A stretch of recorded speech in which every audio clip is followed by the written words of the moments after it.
Salut à toi, je m'appelle Gauthier et bienvenue dans mon parcours d'investisseur en bourse, l'émission qui documente mes investissements et qui t'apprend les ficelles de cet univers.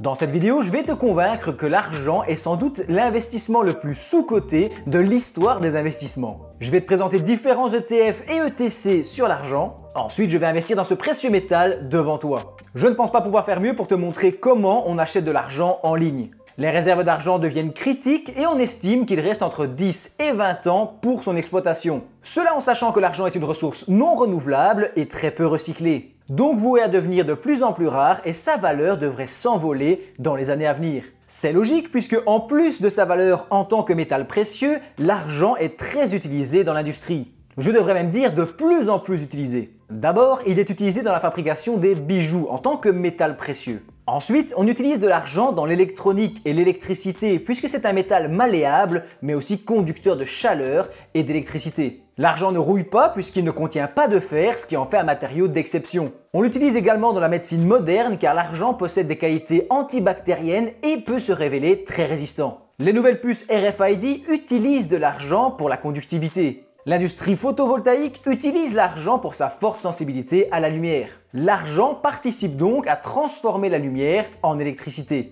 Quand on parle de transition énergétique et de transformer la lumière en électricité, moi je me dis que c'est un matériau de plus en plus intéressant. Et quand je vois la valeur de l'or qui atteint des sommets qu'on n'aurait jamais imaginés, près de 60 000 € le lingot d'1 kilo d'or en 2024. Je me dis que beaucoup d'investisseurs comme moi se disent que c'est pas forcément le moment d'acheter de l'or. Et donc, pourquoi ne pas se tourner vers un métal de second rang comme l'argent? L'argent qui est entre 600 et 700 € le kilo, contre presque 60 000 € le kilo d'or à l'heure où je tourne cette vidéo. Pour récapituler, l'argent est aujourd'hui un métal précieux relativement abordable si on compare son prix à celui de l'or. Pourtant, il est non renouvelable, peu recyclé et de plus en plus utilisé. Déjà aujourd'hui, les investisseurs l'utilisent comme protection contre l'inflation ou encore comme un moyen de diversifier son portefeuille. Bon, ça c'est comme l'or finalement et c'est l'une des raisons qui me pousse à en acheter. On pense toujours à l'or comme valeur refuge et moyen de paiement universel. Mais l'argent est utilisé comme monnaie d'échange depuis plus de 5000 ans également. Ok, on s'est bien chauffé, alors comment on fait pour investir dans l'argent ? Eh bien, tu pourrais simplement te rendre chez un revendeur et acheter de l'argent physique sous forme de pièces ou de lingots. L'un des problèmes, c'est qu'il faut un petit peu s'y connaître dans les pièces de monnaie puisque leur valeur peut fluctuer à travers le temps. Pour ce qui est des lingots d'argent, il faut être capable d'estimer sa pureté et puis le revendeur doit aussi prendre sa marge à un moment donné. Du coup, personnellement, je me suis plutôt tourné vers l'argent en ligne à travers des ETF et plus particulièrement des ETC. Un ETF est un fonds coté en bourse qui permet d'investir dans des lots d'actions. On pourrait donc acheter un ETF, Exchange Traded Fund, qui rassemble des entreprises actives dans l'exploitation et le minage de l'argent. Le cours de leurs actions en bourse devrait suivre de très près le cours de l'argent. Mais c'est pas tout à fait comme l'or qu'on avait analysé dans une précédente vidéo. Ici, j'ai pas trouvé grand chose de concluant en termes d'ETF sur l'argent. On va donc directement se tourner vers les ETC, Exchange Traded Commodities, c'est-à-dire qu'on va acheter des matières premières en ligne. Au cours de mes recherches pour cette vidéo, je ne vais pas te cacher que l'offre de produits financiers concernant le placement en argent est beaucoup moins importante que celle pour les placements en or. Un investissement sous-coté, je t'avais prévenu. Je vais donc te présenter 3 ETC physiquement garantis par des lingots d'argent. Puis tu l'as compris, je vais en ajouter un à mon portefeuille. À la fin de cette vidéo, je serai donc propriétaire d'un petit peu de lingots d'argent dans un coffre à l'autre bout du monde. C'est la société émettrice de l'ETC qui s'occupe de la gestion des coffres, de la sécurité, du stockage, tout ça en échange de frais. Ces frais qui sont relativement faibles puisqu'ils sont répartis entre un grand nombre d'investisseurs. Ok, on se retrouve sur le broker et on va aller voir ces investissements ensemble. Je vois rien. Ok, donc dans un premier temps, j'ai une petite watchlist que je t'ai créée qui est juste ici, où il y a 3 ETC sur l'argent, c'est un peu les 3 plus gros. Je te ferai un petit tableau récapitulatif à la fin avec les informations essentielles. On va prendre le premier ici, Invesco Physical Silver ETC. Ok, on est sur un ETC à 21 $ la part. Sur 6 mois, tu peux voir qu'on a ici une variation assez catastrophique. Il y a beaucoup de fluctuations en fait par rapport aux ETC sur l'or qu'on avait analysé dans un autre épisode. Ensuite, on peut voir sur 10 ans qu'on a 4,63% d'évolution, ce qui fait quand même clairement pas rêver. Cependant, nous on pense que l'argent va avoir une place de plus en plus importante dans l'économie et qui pourrait donc valoir plus à long terme. On va descendre ici en fiche d'identité, on peut voir qu'on est sur les commodities, donc c'est bien sur les matières premières, tu vois, c'est noté juste ici. Ensuite, l'émetteur, c'est Invesco. Il s'agit quand même d'un gros émetteur d'ETF, donc on peut relativement avoir confiance. On est physique. Ensuite, on est en capitalisation des dividendes, sachant que comme on investit dans des matières premières, il y aura de toute façon pas de dividendes.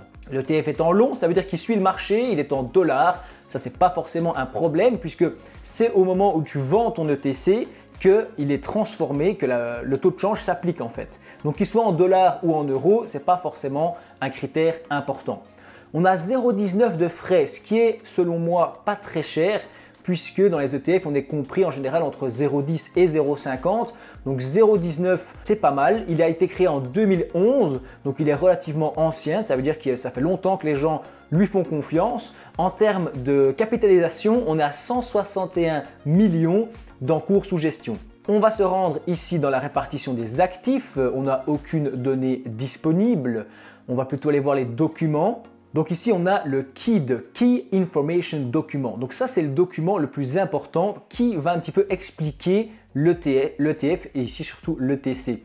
On a le code ISIN que je te remettrai à la fin et surtout en description de la vidéo. C'est ce qui te permet de très facilement retrouver le titre. Tu tapes ça, enfin tu copie-colles ça sur Google et tu retrouves directement le titre que je t'ai présenté. Tu peux également le mettre dans ton broker et ça va te permettre d'avoir directement le titre à disposition.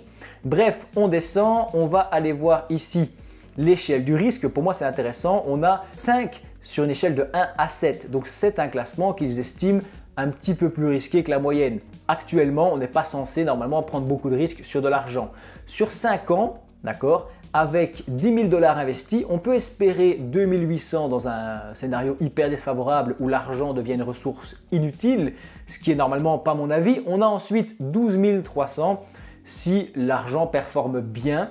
Après, c'est un tableau qui est à prendre avec des pincettes puisque tu vois qu'il est estimé sur des placements passés, sur des performances passées. Alors que nous, on pense que l'argent pourrait avoir de plus en plus d'importance dans l'avenir.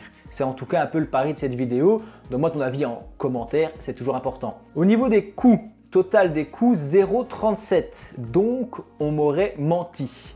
On m'aurait fourvoyé. Ça ne veut rien dire. Mais on a 0,37% de frais. Donc c'est un peu plus élevé que ce que je pensais. C'est même 2 fois plus élevé. C'est à prendre en compte. Je le noterai dans le document final. Ok, parfait. On quitte ça et on va aller voir le iShares Physical M. Ok. Dans ce cas-ci, on est sur un livre sterling. D'accord. Et là, j'ai sur 6 mois et sur 10 ans à peu près 34% d'évolution. Donc c'est un petit peu plus élevé. Si je descends sur la fiche d'identité, on peut voir Commodities, matières premières. Cette fois-ci, il était mis par BlackRock, l'un des plus gros émetteurs d'ETF au monde. Même si je répète qu'on est ici sur un ETC. L'ETC qui est physique capitalisant, en long, donc il suit le marché. 17 livres qu'il coûte, 0,20 de frais, mais on va vérifier puisque c'est pas toujours très fiable. Pour ce qui est de l'encours sous gestion, on est sur plus de 400 millions. Donc on est 2 fois plus gros que celui d'avant. On va aller voir dans les documents du fonds à nouveau, KID, le KID. Là, tu vois qu'on est sur du iShares, c'est bien ce qu'on a analysé. On arrive sur un risque 5, donc ça c'est la même chose que pour celui d'avant, c'est plutôt encourageant. Pour ce qui est des scénarios de performance, qu'est-ce qui se passe? On va avoir sur 10 000 $ investis, on peut espérer jusqu'à 27 000 $. Donc les estimations sont beaucoup plus généreuses dans ce cas-ci. Et en cas de soucis, on se retrouvait avec à peu près 1 000 $, donc c'est quand même difficile. Alors si on descend encore un petit peu, on peut voir les frais à 0,21, donc on ne nous a pas trop menti, il n'y a aucun frais annexe. Si je descends, on arrive au bout du document, c'est parfait. On va aller voir le dernier ETC que j'ai pour cette vidéo, un Wisdom Tree Physical Silver. Dans ce cas-ci, sur 10 ans, on va revoir, on est à 27%. Donc en fait, dans ces deux ETF, on a quand même plus de performance que dans le premier. On nous vend un peu plus quelque chose d'intéressant, même si 27% sur 10 ans, c'est un petit peu ridicule, hein. Soyons d'accord. Je descends, j'ai une part en euros. Cette fois-ci, on est coté en euros. 19,58 €. On est toujours sur des matières premières. Wisdom Tree, c'est un émetteur que je connais également. Physique capitalisant, d'accord. L'encours sous gestion pour cet ETC est de 1200 millions, donc plus d'1 milliard d'encours sous gestion pour cet ETC argent, qui est simplement le plus gros ETC argent que j'ai pu trouver et que je peux te présenter. Les frais sont indisponibles, donc on va aller voir si on peut les checker dans les documents. Voilà, Wisdom Tree Physical Silver, d'accord, on peut leur téléphoner, mais bon, ça n'a pas grand intérêt. Le produit destiné aux investisseurs particuliers, c'est nous. J'ai un risque 5 sur 7, donc ça, ils sont tous d'accord à ce niveau-là. En dessous, on voit qu'on nous propose 2000 dans un scénario très défavorable et 19 000 sur 10 000 $ investis dans un scénario très favorable. Donc on pourrait quand même doubler notre investissement. Ça, c'est encore une fois basé sur les performances passées. C'est pas à prendre au pied de la lettre. Et enfin, pour ce qui est des frais, on est sur du 49, donc 0,49%. On arrive dans une tranche un petit peu plus haute en termes de frais, je ne te le cache pas. Mais personnellement, j'estime que les frais, c'est surtout important sur des ETF où je vais mettre beaucoup d'argent et qui sont la base, la fondation de mon portefeuille. Pour des petits placements comme ça, un petit peu pari sur de l'argent par exemple et ce genre de choses, eh bien les frais sont pour moi un petit peu moins importants. Mais bon, on est d'accord, il faut essayer de minimiser les frais au maximum.